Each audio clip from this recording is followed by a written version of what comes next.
Hello, I'm Teacher Robin. Welcome to another live streaming class. If you have a question during the class, you can write your question in the comments and I'll answer it at the end of the class. So our topic for today's class is how to use the subjunctive tense. So before we get started with that, let's learn what we talked about in last week's class, just in case you missed it.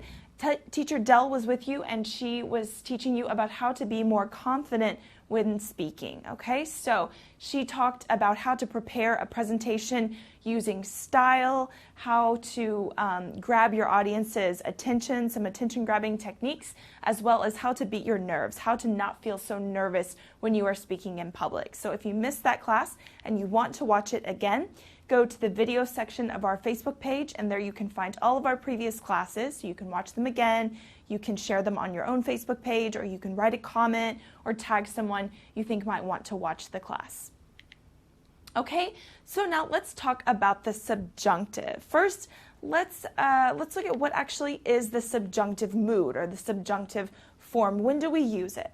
We use the subjunctive in English when we are talking about imaginary situations, situations that are not real, hypothetical situations, so that's things that could happen, but it's not for sure, and talking about regrets, things that we wish we had done differently in the past. Okay, so let's start with the present subjunctive. Okay, when the present subjunctive, we use the verb wish.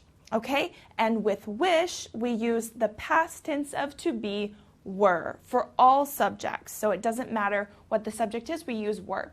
So let's look at some examples here.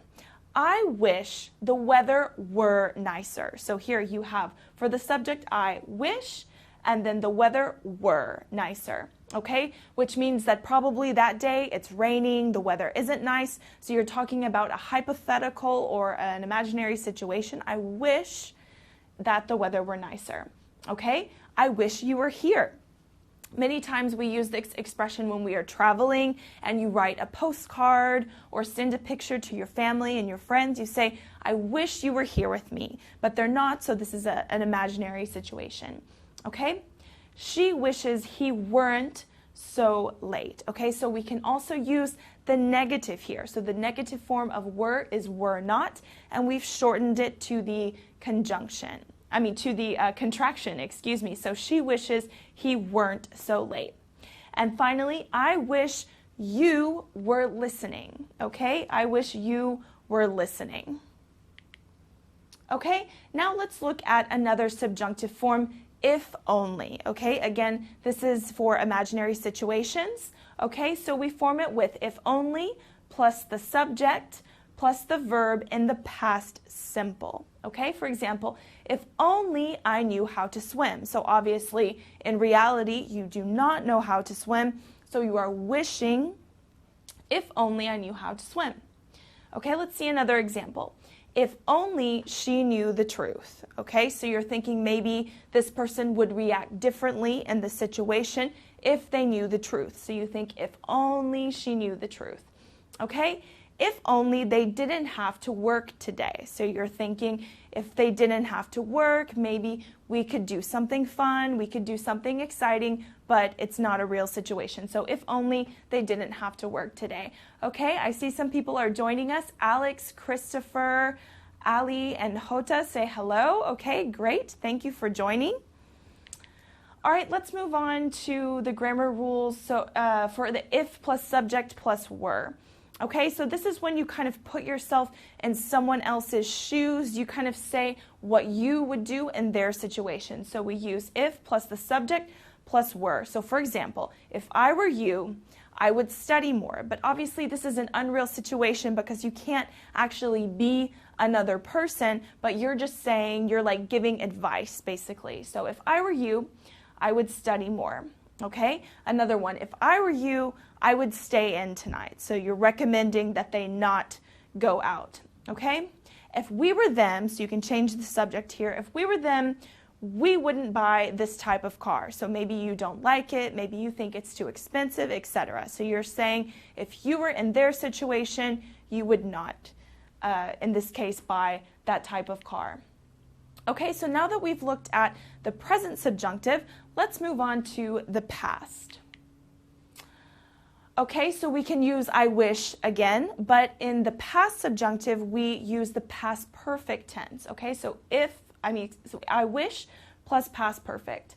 For example, I wish I had studied more languages when I was in school. So this is something, in this case, you've already finished school and you cannot study more languages in the past, so it's kind of like a regret. This is when we express our regrets. If I wish I had studied more languages when I was in school. Okay, another example.